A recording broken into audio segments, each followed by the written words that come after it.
Bismillahirrahmanirrahim. Assalamualaikum warahmatullahi wabarakatuh. Alhamdulillah, wassalatu wassalamu ala rasulillah wa ba'd. Qala ta'ala, a'udzu billahi minasyaitonir rajim. Walakin kunu rabbaniyina bima kuntum tu'allimunal kitab wa bima kuntum tadrusun. Ayat talabah, santri sekalian yang ada di rumah, mudah-mudahan Allah Subhanahu wa ta'ala melimpahkan rahmatnya kepada kita semuanya. Meskipun kita tidak berada di asrama, berada di rumah masing-masing, semoga tidak mengurangi semangat kita dalam thalabul ilmi, dalam mencari ilmu. Insyaallah dengan rahmat Allah Subhanahu wa ta'ala, keberadaan antum semuanya di rumah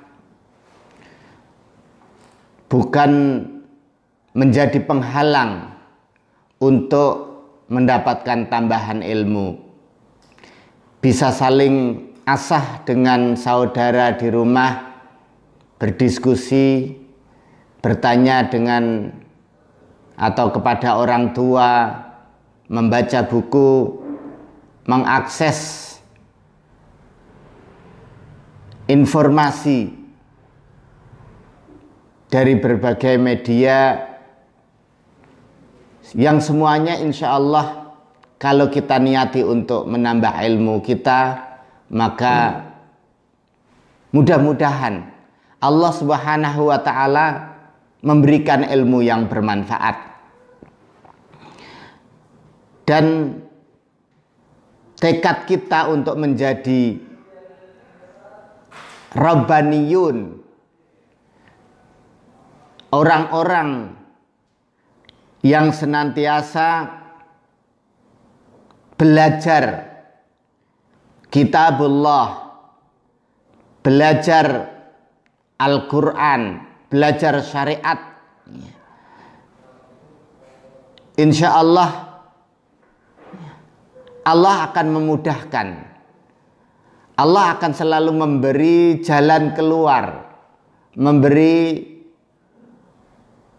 cara untuk kita tetap bisa belajar meskipun dalam kondisi wabah corona seperti yang kita alami hari ini. Sebagaimana di awal tadi saya bacakan surat Ali Imran ayat 79, walakin kunu rabbaniyina bima kuntum tu'allimunal kitab wa bima kuntum tadrusun. Kan tetapi jadilah kalian rabbaniyin dengan mengajarkan Al-Quran maupun belajar Al-Quran. Di rumah bisa kalian manfaatkan untuk tetap belajar Al-Quran, membaca Al-Quran, menghafal Al-Quran, membaca tafsir, membaca kitab-kitab akidah, membaca kitab-kitab fikih, kitab-kitab sejarah dan sebagainya.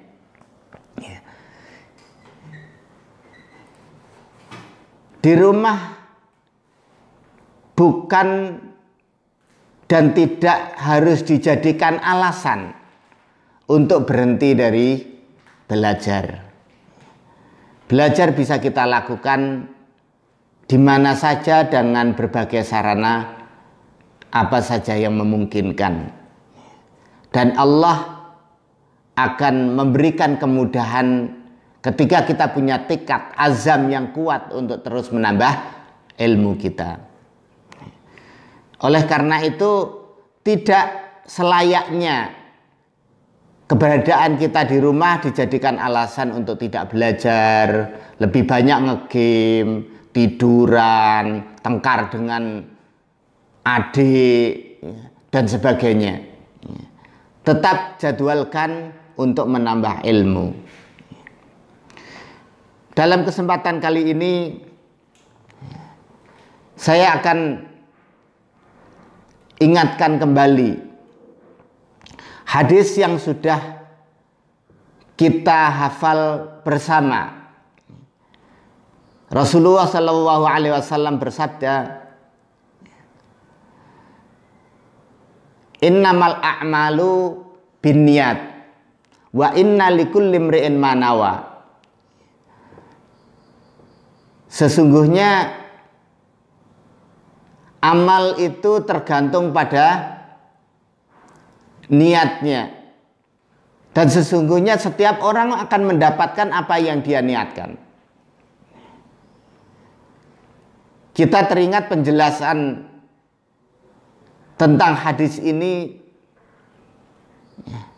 bahwa ternyata urusan niat, urusan hati itu adalah sulusul ilmi, sepertiga dari ilmu. Kalau kita benar dalam urusan hati, sudah sepertiga paling tidak urusan dalam kita beramal ini benar.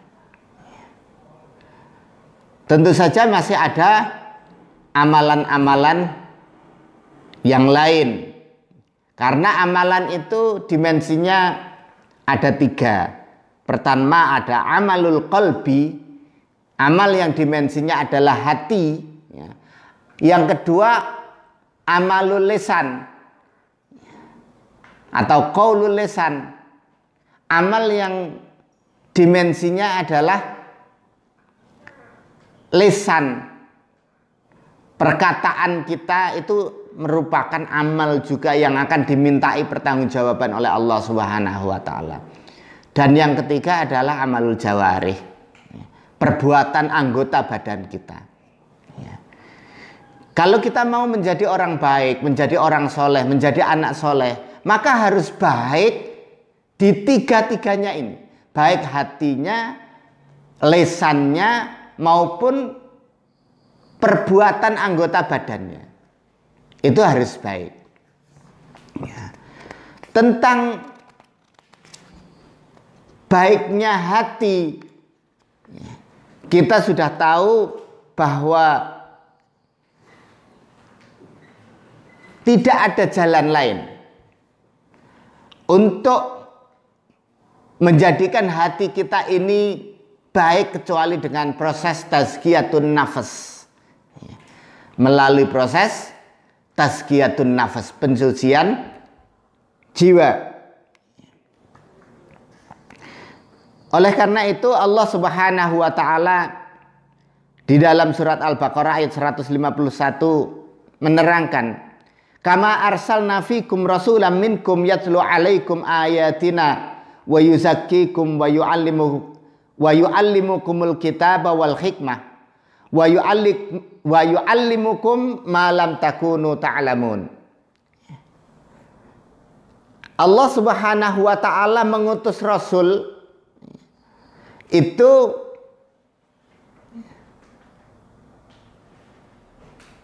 punya tugas yang pertama adalah mensucikan jiwa. Mensucikan jiwa manusia, membimbing manusia untuk mencapai kesucian hati. Yang kedua, mengajari manusia tentang kitab wal hikmah, mengajari manusia tentang Al-Quran dan sunnah.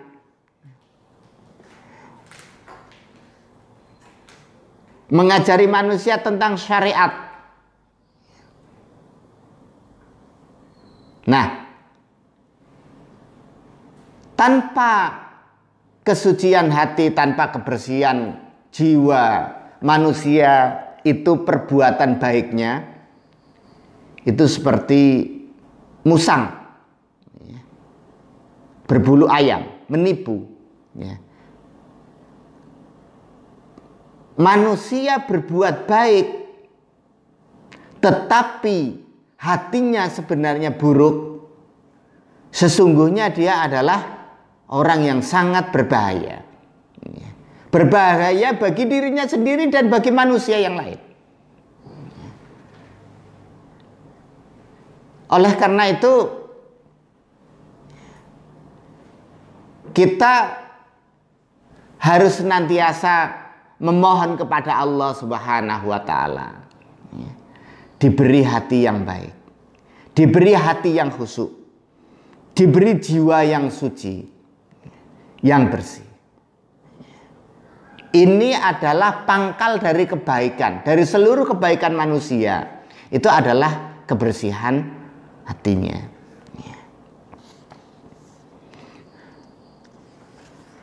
Nah, ayat thalabah,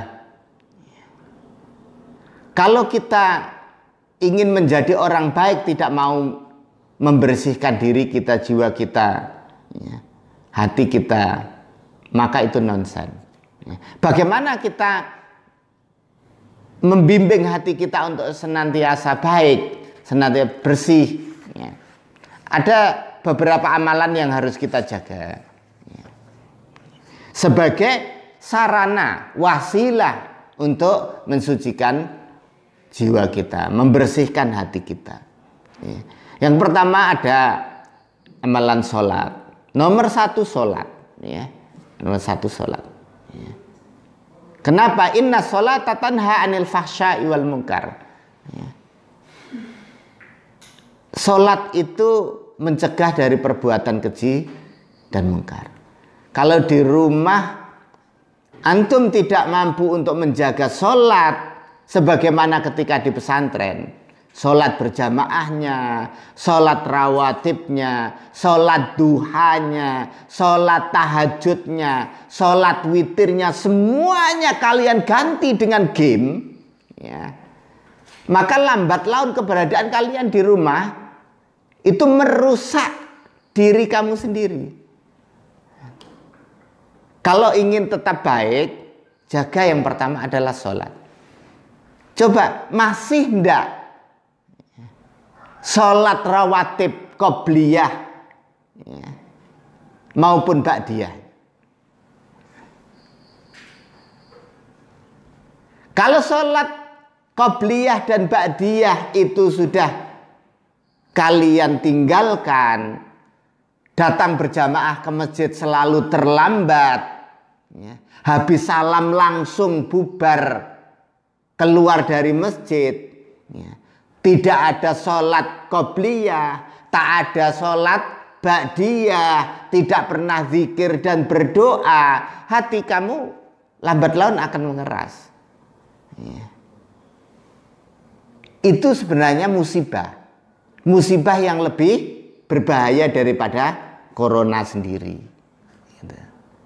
Lebih-lebih kalau sholat jamaahnya sudah tidak pernah di masjid, selalu terlambat, subuh jam 8 pagi, malam ngegame sampai jam 2 malam dan seterusnya, maka ini masalah.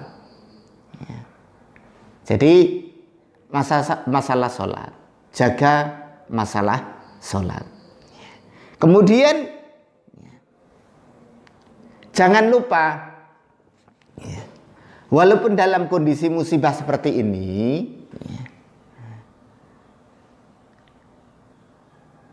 hati kita itu butuh terus dipupuk kebaikannya, yaitu dengan infak. Apa hubungannya infak dengan kebersihan dan kebaikan hati kita? Kedermawanan itu ternyata pupuk kebaikan hati kita. Ibarat hati itu tanah, pupuknya itu adalah kebiasaan berinfak.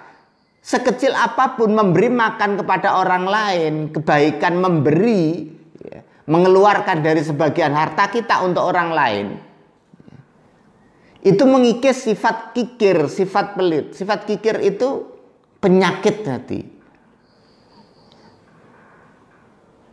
Jadi orang yang suka mengeluarkan hartanya, memberi makan orang lain, hati itu menjadi lembut. Ya. Care, peduli dengan orang lain. Ya. Jadi meskipun di rumah, ya, sempatkan. Ya. Kalau memang masih ada uang saku, uang jajan dari orang tua, sisihkan itu untuk memberi. Hatta itu memberi adik sendiri, atau memberi untuk ibu, untuk orang tua. Ya. Loh, Ustadz ini dari ibu. Iya, memang diberikan kepada kamu oleh ibu. Tapi ketika itu kamu belikan makanan yang disukai ibu dan kamu berikan, itu amal soleh, itu bagus. Ya. Jangan diremehkan amalan seperti itu. Ya. Kepada kerabat, kepada tetangga, tetaplah kalian mempunyai kebiasaan untuk memberi. Infak. Ya. Ini melembutkan hati. Ya. Kemudian saum di rumah biasanya yang paling sulit dilakukan adalah saum. Ya. Mungkin karena kumpul kalian dengan adik-adik, dengan kakak-kakak, dengan orang tua, ya. Senantiasa ada makanan, dimasakkan terus. Biasa jadi amalan-amalan yang hilang, ya. Amalan-amalan kebiasaan yang kalian lakukan di ma'had, ya, seperti saum bisa jadi tidak pernah dilakukan lagi. Padahal itu hal yang sangat baik.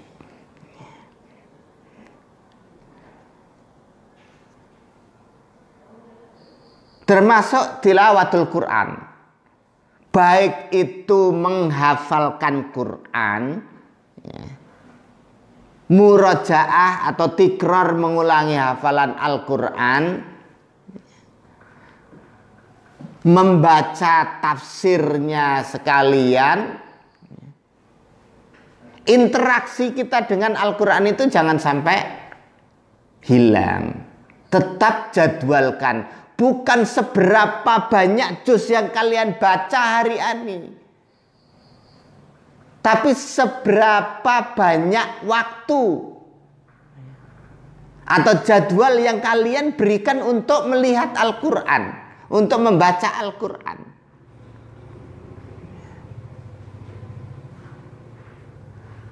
Apakah mau membaca banyak itu nggak baik, Ustaz? Bagus.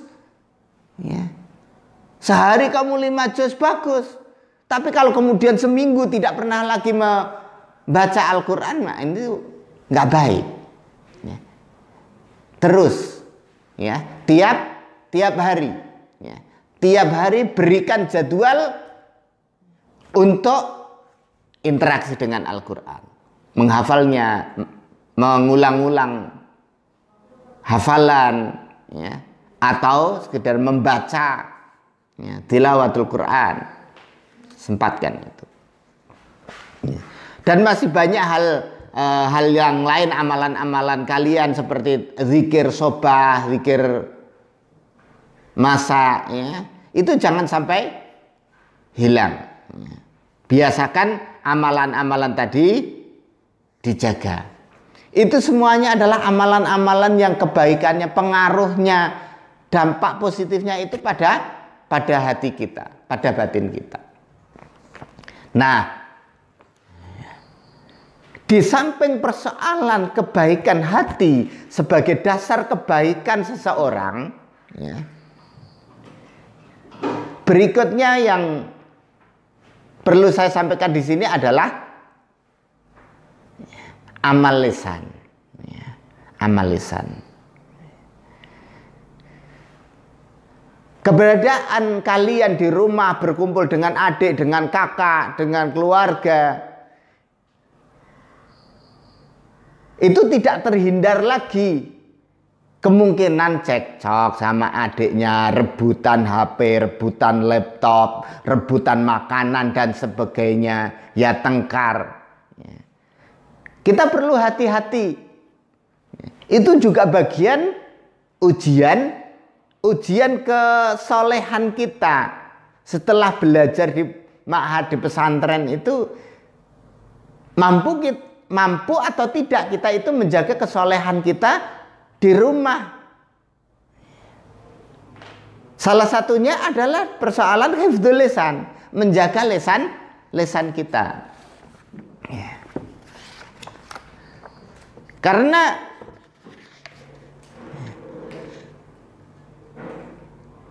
cepat atau lambat keberadaan kalian jadi santri nanti akan terjun di tengah masyarakat juga.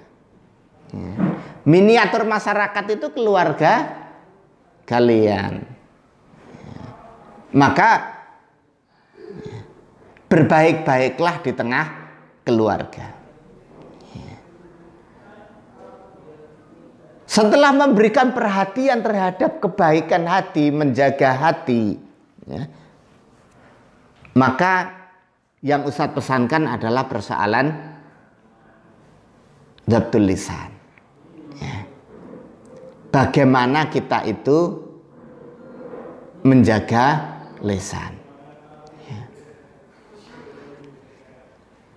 Lisan ini banyak, ya, penyakitnya.